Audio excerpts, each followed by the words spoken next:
मात्रम आज हम देखेंगे दाब। दाब यानी प्रेशर।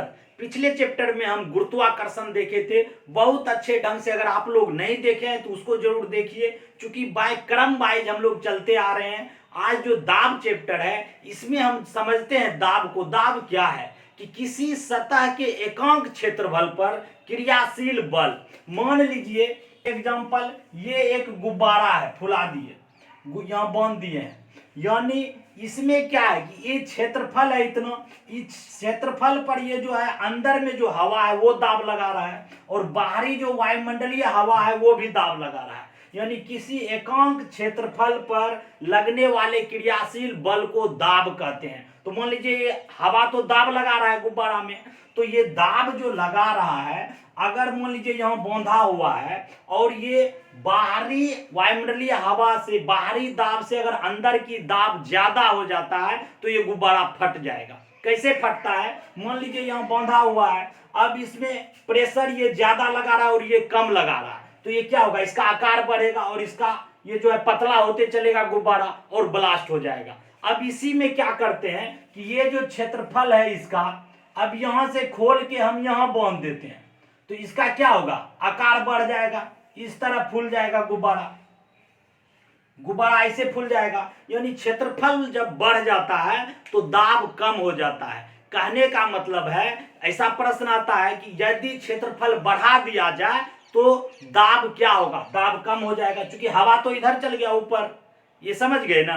तो ऐसा प्रश्न आपको कंपटीशन में आएगा कि दलदल में फंसे हुए व्यक्ति को लेट जाने की सलाह देती है, वो सो जाएगा। सो जाएगा तो क्या होगा, दबाव कम पड़ेगा, तो वो जो है मजा से अंदर नहीं जाएगा। खड़ा रहेगा तो नीचे टुबुक चला जाएगा। इसलिए ऐसा प्रश्न अगर ये पूछता है कि दलदल में फंसे हुए व्यक्ति को लेट जाने की सलाह देती है, किसका उदाहरण है, तो दाब का। दाब कम करने के लिए ऐसा किया जाता है, क्षेत्रफल बढ़ जाता है। जब क्षेत्रफल बढ़ेगा तो दाब कम हो जाएगा। तो ये एग्जांपल बहुत अच्छा है। चलिए अब देखिए, दाब का मात्रक पास्कल है और ये अदिश राशि है। आप लोग जानते होंगे दाब अदिश राशि है और इसका मात्रक पास्कल है। तो पास्कल से रिलेटेड 3 सवाल आते हैं। हाइड्रोलिक ब्रेक, ये याद रखिए, hydraulic brake, 1 second, hydraulic brake, hydraulic press, hydraulic lift, ये 3 चीज जो आप देख रहे हैं ये तीनों पास्कल के सिद्धांत पर आधारित है। ये कई बार कंपटीशन में आया है कि पास्कल के सिद्धांत पर hydraulic brake, hydraulic press, hydraulic lift जो है किस सिद्धांत पर कार्य करता है, पास्कल पर। इसका मात्रक पास्कल है और इसको न्यूटन प्रति मीटर स्क्वायर भी इसको मात्रक में कहते हैं, वही पास्कल है। तो ये चीज को याद रखना है। अब देखते हैं कि दरबों में दाब, दरबों में जो दाब है ये बहुत इंपॉर्टेंट है। इससे भी आपका सवाल आ जाएगा दाब चैप्टर में। क्योंकि आप देखिए कि ये कोई बना हुआ है पात्र, इसमें हम दरब भर देते हैं, दरब भरा हुआ है। जब दरब भरा हुआ है तो ये प्रेशर कैसा बनाएगा, ये मान लीजिए इतना बड़ा प्रेशर बनाएगा, ये ऐसे बनाएगा छोटा प्रेशर, और ये ऊंचा में सब। कहने का मतलब है कि गहराई बढ़ने पर दाब ज्यादा होगा। इसको आप समझिए। देखिए गहराई नीचा है तो इसका कितना बड़ा फोर्स जा रहा है, पानी का दूर जा रहा है, तो गहराई बढ़ने पर दाब ज्यादा होता है, ये समझ लेना है। आप इसमें परीक्षा में आता है कि बांध का जो है निचला भाग बड़ा होता है। बांध होता है ना, बांध पानी को छेकने के लिए, तो बांध में जो निचला भाग होता है वो बड़ा होता है, मोटा होता है। क्यों? यही कारण है कि निचले में दबाव ज्यादा होता है, नीचे दबाव ज्यादा रहता है, इसलिए नीचे ज्यादा बड़ा होता है, ऊपर छोटा। बांध जो आप देखते हैं, मान लीजिए ये बांध है तो इस तरह का बांध होता है, नीचे जो है बड़ा होता है, क्योंकि गहराई बढ़ने पर दाब बढ़ जाता है। और एक चीज, जो गहराई बढ़ता है, गहराई जब बढ़ता है तो इसका लेंथ भी, लंबाई भी, पानी का फोर्स ज्यादा दूर जाएगा।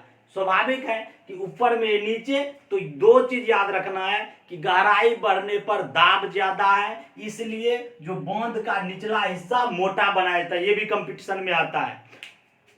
अब हम देखते हैं गलनांक और क्वथनांक। गलनांक और क्वथनांक में क्या सवाल आता है दाब का। ये दरबाव में जो है गलनांक और क्वथनांक ज्यादा इंपॉर्टेंट है। कैसे कि इसमें पूछता है कि कुछ ऐसे चीज है जिस पर कि दाब बढ़ाने पर उसका जो है गलनांक बढ़ जाता है। वैसा क्या चीज है, तो ऐसा वही है जिसको गर्म करने पर यदि उसका आयतन बढ़ जाए, जैसे घी और मोम, ये दोनों में जब हम दाब बढ़ाएंगे तो इसका गलनांक बढ़ जाएगा। इसलिए बढ़ जाएगा कि इसको गर्म करने पर आयतन बढ़ जाता है। याद रखना है कि इस पे जब दाब बढ़ाते हैं तो इसका गलनांक क्या होगा, गलनांक बढ़ जाएगा। एक है बर्फ, ये बार बार आपको कंपटीशन में आएगा कि बर्फ में दाब बढ़ाने से, यानी दाब जब बढ़ाएगा तो इसका गलनांक घट जाएगा। ये एकदम याद रखिए, ये बार बार कंपटीशन में आएगा कि बर्फ पे दाब बढ़ाने से क्या होता है तो गलनांक घट जाता है।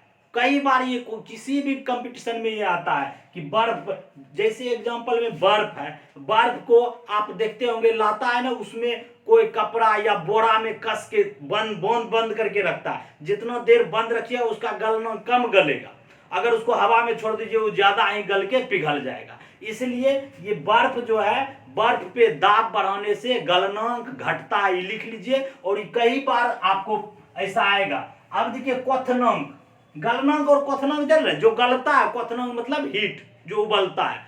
क्वथनांक हमेशा दाब बढ़ाने पे बढ़ेगा। कैसे, मान लीजिए प्रेशर कुकर है, प्रेशर कुकर में जल्दी खाना बनता है, यही उदाहरण है।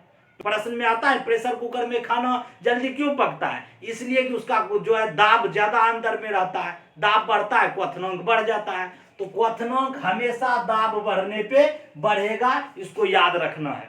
चलिए अगला देखते हैं वायुमंडलीय दाब। ये वायुमंडलीय दाब बहुत मेन चैप्टर है, क्योंकि वायुमंडलीय दाब जो होता है उसका मात्रक होता है बार, याद रखना है। और इसको पहली बार जो है वॉन ग्यूरिक, ये जो है वॉन ग्यूरिक, इसको यही खोजा था वायुमंडलीय दाब को। ये कैसे खोजा था जानते हुए, वायुमंडलीय दाब से कई बार कम, वायुमंडलीय दाब को किससे मापते हैं, बैरोमीटर से। बैरोमीटर याद रखना है, वायुमंडलीय दाब जो है मापते हैं बैरोमीटर से। बैरोमीटर को कौन खोजा था, ई टोरिसेली, इसको भी याद रखना है, बैरोमीटर को खोजा था। और इसका मात्रक बार होता है, सिर्फ बार मात्रक नहीं होता है, बार होता है, टोर होता है। वायुमंडलीय दाब का याद रखना, वायुमंडलीय दाब का मात्रक बार होता है, टोर होता है। तो कभी कभी कंपटीशन में आएगा, एक बार बराबर क्या होता है 10⁵ पास्कल, ये याद रखना, एक बार बराबर 10⁵ पास्कल, ये कंपटीशन में बार बार आता है। अब देखिए इसमें क्या होता है कि सतह से जब ऊपर और नीचे जाते हैं तो वायुमंडलीय दाब कम होता है। ये बार बार कंपटीशन में आएगा कि सतह से ऊपर जाने पर क्या होगा, सतह से नीचे जाने पे क्या होगा, ये वायुमंडलीय दाब ये घटेगा हमेशा। कैसे, इसका एग्जांपल है, बोलता है पहाड़ों पर जो है खाना बनाने में कठिनाई होती है, क्यों होती है, वहां वायुमंडलीय दाब कम होता है। ऑप्शन में यही मारना है, क्यों मारना है, वहां जब है वायुमंडलीय दाब कम होगा तो क्वथनांक कम हो जाएगा। क्योंकि हम बोले दाब बढ़ने पर क्वथनांक बढ़ता है, लेकिन जैसे ही पहाड़ पे जाएंगे तो वहां दाब कम हो जाएगा, तो वहां ज्यादा आपको एनर्जी चाहिए, तब जाके खाना पकेगा। ये एग्जांपल, या तो हवाई जहाज में यात्रा किए, जेब में पैकेट में कलम लेके चलिए, वैसे आपको बाहर में चेक करके सीआरपी बोलेगा निकालो बाहर भाई, अगर लेके चल गए चुरा उड़ा के तो उसका जो है बह, जैसे वायुमंडलीय दाब कम होगा तो बह जाएगा। तो इसलिए जो है फाउंटेन पेन जो है ऊपर में बह जाता है, ये भी सवाल आता है वायुयान में वायुमंडलीय दाब कम होने से। ये दोनों इंपॉर्टेंट क्वेश्चन है। अब देखिए ये जो वॉन ग्यूरिक है वायुमंडलीय दाब, बैरोमीटर का प्रश्न आता है। बैरोमीटर किसने बनाया था, खोजा था ई टोरिसेली। इसमें क्या होता है, एक कॉलम रहता है बैरोमीटर में, और इसमें 76 जो है मीटर, और इसको 0 डिग्री सेल्सियस पर 45 डिग्री अक्षांश पर, 0 डिग्री सेल्सियस 45 डिग्री अक्षांश पर इसको लगाया जाता है और चेक करता है। वायुमंडलीय दाब को। ये दोनों नहीं आता, लेकिन ये 76 कॉलम होते हैं बैरोमीटर में। ये प्रश्न आपको आएंगे, इसको नोट कर लीजिए। बैरोमीटर में 76 कॉलम। अब देखिए बैरोमीटर से सवाल आता है, ये घटता बढ़ता, कई कंपटीशन में आया होगा कि बैरोमीटर में उसका पाठ्यक्रम अचानक गिर गया, बैरोमीटर का अचानक पाठ्यक्रम गिर गया तो क्या होगा? आंधी। आप लोग जानते होंगे, चट गिर गया तो समझ जाइए आंधी होने वाला। अब मान लीजिए धीरे धीरे गिर रहा है, धीरे धीरे गिर रहा है, इसका पाठ्यक्रम धीरे धीरे गिरना, तो क्या होगा? वर्षा। यदि धीरे धीरे ऊपर उठ रहा है तो क्या होगा? साफ हो जाएगा, मौसम साफ हो जाएगा। तो ये आपका कंपटीशन में ये सवाल आता है, बहुत ही इंपॉर्टेंट। इस तरह नेक्स्ट वीडियो में मिलते हैं। Thank you.